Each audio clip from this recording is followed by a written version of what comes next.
Hello everyone, welcome back to my channel. आज हिंदी में हम सीखेंगे श, श और स का प्रयोग। बोलने में तो एक समान ही लग रहे हैं लगभग ये श, श और स, पर इनका उच्चारण स्थान अलग अलग है। तो सबसे पहले हम इनका उच्चारण स्थान सीख लेते हैं कि इसको हम कहाँ से बोलते हैं, मुख के किस भाग से बोलते हैं। सबसे पहले ये वाला श, दो की तरह जो है ये वाला श, इसको हम बोलते हैं श। तो श का उच्चारण स्थान है तालु। तालु क्या होता है, जिनको नहीं पता है उनके लिए बता रही हूँ। मुंह के अंदर ऊपरी हिस्सा जो जीभ के ऊपर और नाक के नीचे होता है। मुंह के अंदर ऊपरी हिस्सा जो जीभ के ऊपर और नाक के नीचे होता है। जैसे कभी कभी हम कोई कठोर चीज़ काटते हैं तो काटते समय हमें जो ऊपर चोट लगती है ना, वो वाला स्थान तालु होता है। ठीक है, तो श का उच्चारण तालु से होता है। यह है श, इसको हम बोलने में फ़र्क है थोड़ा। श ये इसको हम मूर्धन्य श भी बोलते हैं या मूर्धा श भी बोलते हैं, और कभी कभी पुरानी समय में इसको पेट चीरा श भी बोलते थे। जैसे कि इसका ये पेट है, इसको चीर दिया गया तो पेट चीरा श भी बोलते थे, पर इसको हम मूर्धा या मूर्धन्य श बोलेंगे।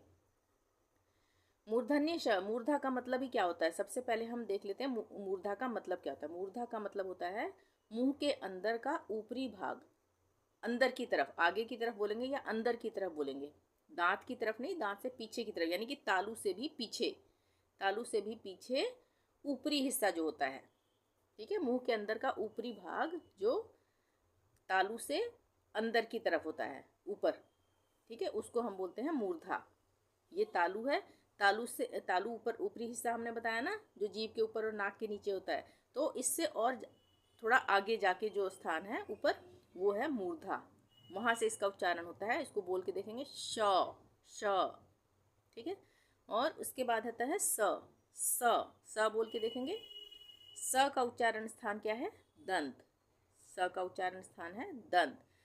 जैसे ऊपर वाले दांत, जहाँ दांतों की जो जड़ें हैं, यानी कि मसूड़ों में से जहाँ से वो निकल रहे हैं, वहाँ पर जब जीभ टच होती है तब स का उच्चारण होता है। यानी कि जीभ जो है ऊपरी दांतों से टकराती है जब, तो इसका उच्चारण होता है, स का उच्चारण होता है। तो ये समझ में आ गया होगा। इसके बाद हम इसके नियम सीखते हैं कि इनका हम प्रयोग कैसे करते हैं। सबसे पहले हमने सीख लिया श का उच्चारण स्थान तालु, इस श का उच्चारण स्थान मूर्धा और स का उच्चारण स्थान दंत यानी दांत। अब हम क वर्ग, च वर्ग, ट वर्ग, त वर्ग और प वर्ग का उच्चारण स्थान सीख लेते हैं, तब हम आगे सीखेंगे। क वर्ग क्या है, क से लेके अंग तक, क ख ग घ अंग। तो क वर्ग का उच्चारण स्थान क्या है, कंठ। कंठ यानी गला, हम बोलते हैं ना क ख ग घ अंग, तो सारा हम कंठ से बोल रहे हैं। तो ये हो गया क वर्ग का उच्चारण स्थान कंठ। अब च वर्ग, च वर्ग में क्या आता है, च छ ज झ इया। तो च वर्ग का उच्चारण स्थान क्या है, तालु। जैसे श का उच्चारण स्थान तालु, तो च वर्ग का उच्चारण स्थान तालु। ट वर्ग, ट ठ ड ढ न, ट ठ ड ढ न, तो इसका उच्चारण स्थान क्या है, मूर्धा। जो मूर्धन्य श जिसको हमने बोला था, उसका उच्चारण स्थान है वही। ट से लेके ण तक जो भी है उनका उच्चारण स्थान मूर्धा है। ये हमने ऊपर समझ लिया ना मूर्धा क्या है। त वर्ग, त वर्ग में त थ द ध न, इनका उच्चारण स्थान दंत है। जैसे ये स का उच्चारण स्थान दंत है, उसी तरह से त का उच्चारण स्थान, त वर्ग का उच्चारण स्थान दंत है।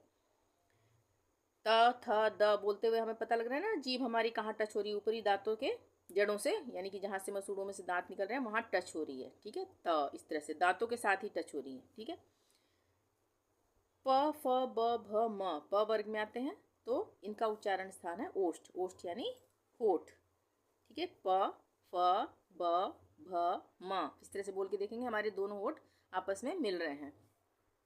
तो ये तो हो गए इनके उच्चारण स्थान। अब हम सीखते हैं कि श, श और स का प्रयोग हम कैसे करेंगे।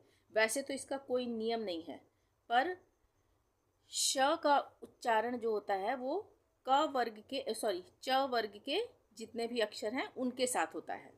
च वर्ग में च छ ज झ इया, तो च वर्ग में जो भी है च छ ज ज, इनसे हम वर्ड कोई देखते हैं कि जिनके साथ च वर्ग के साथ श मिलके उसका एक शब्द बनेगा। जैसे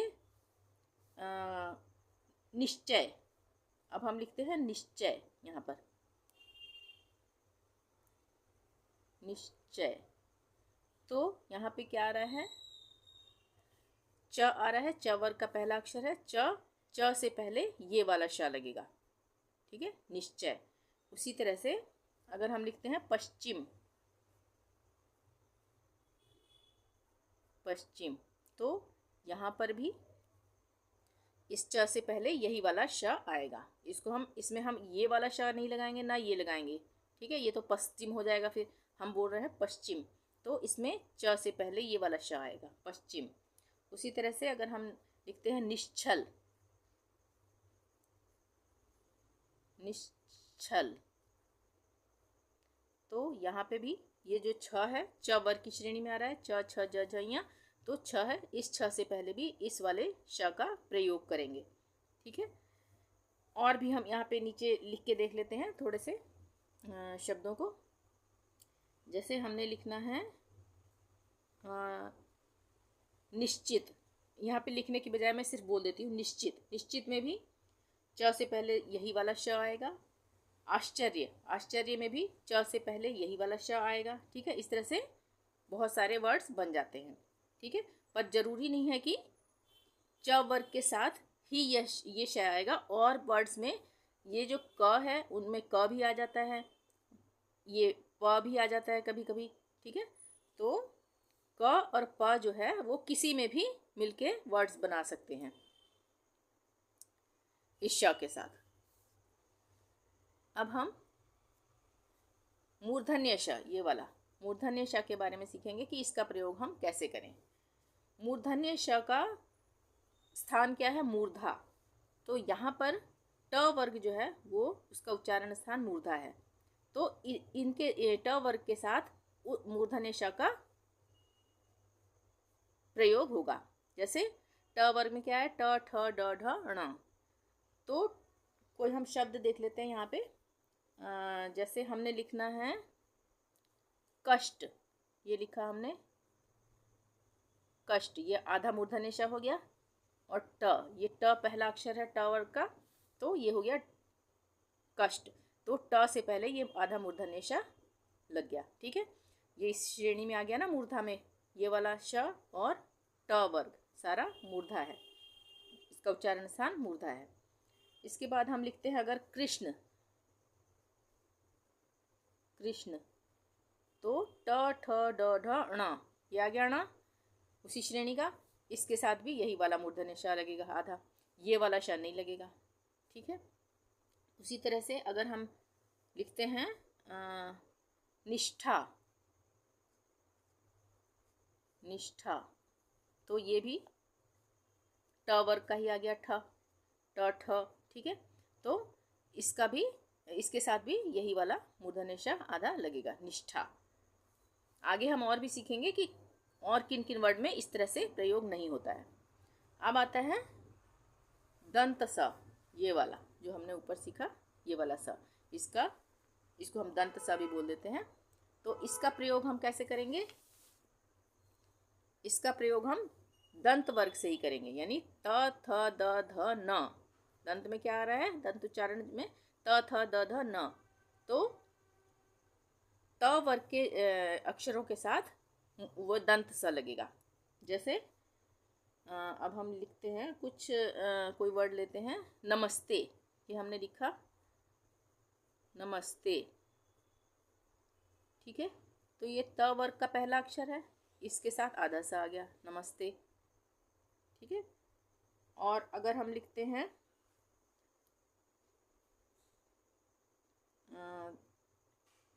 नास्तिक, जैसे नास्तिक, एक वर्ड याद आ गया, नास्तिक,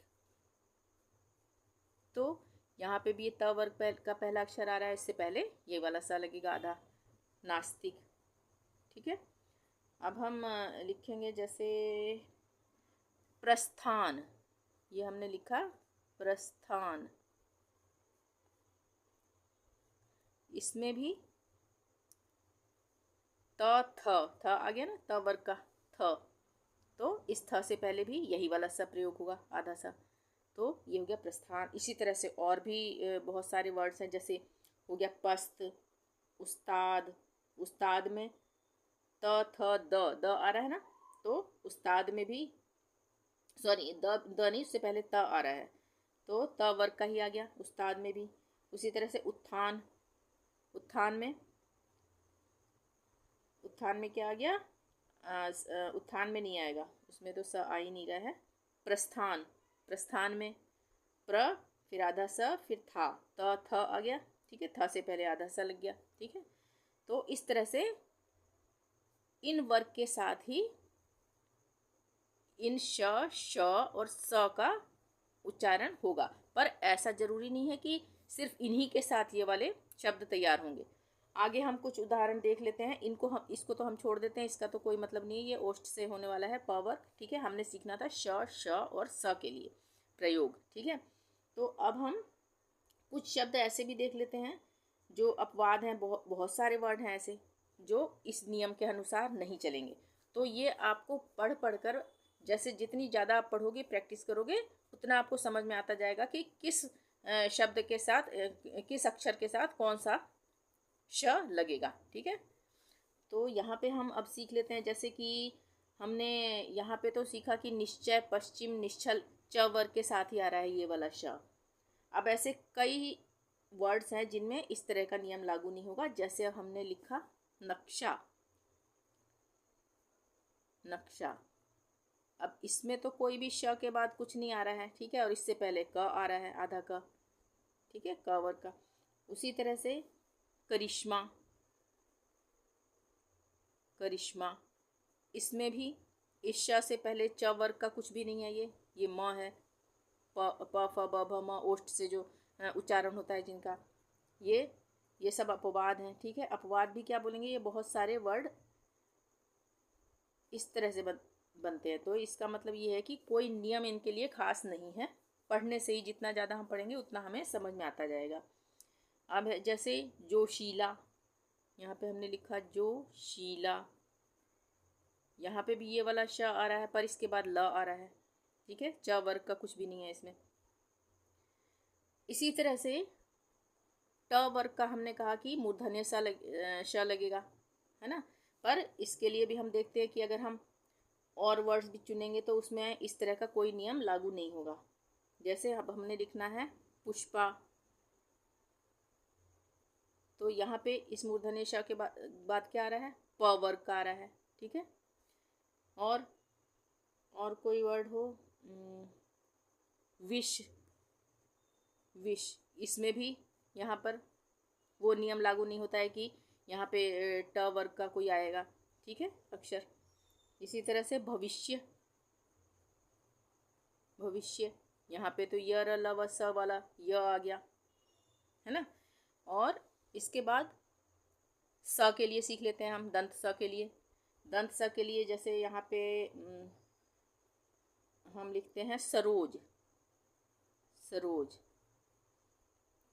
तो इसमें स के बाद क्या आ रहा है, र आ रहा है, यानी कि र से पहले स आ रहा है। यहाँ पे कोई त वर्ग का नहीं है, ये त थ द ध न नहीं है ना, तो ये र तो त थ द ध में नहीं आता है। उसी तरह से हम लिखेंगे कसाई, कसाई, है ना, जो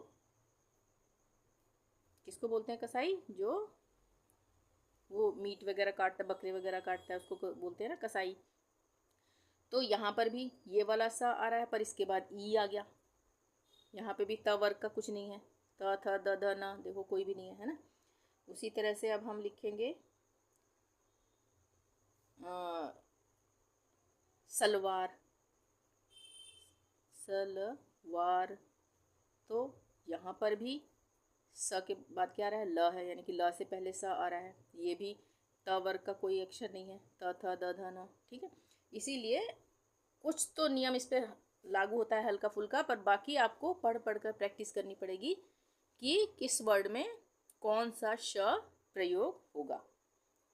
आशा करती हूँ वीडियो समझ में आ गई होगी। वीडियो पसंद आई हो तो प्लीज़ लाइक ज़रूर कर दें। चैनल को अभी तक सब्सक्राइब नहीं किया तो प्लीज़ सब्सक्राइब कर लें और शेयर ज़रूर करें। Thank you. मिलते हैं नेक्स्ट वीडियो में। Till then bye bye.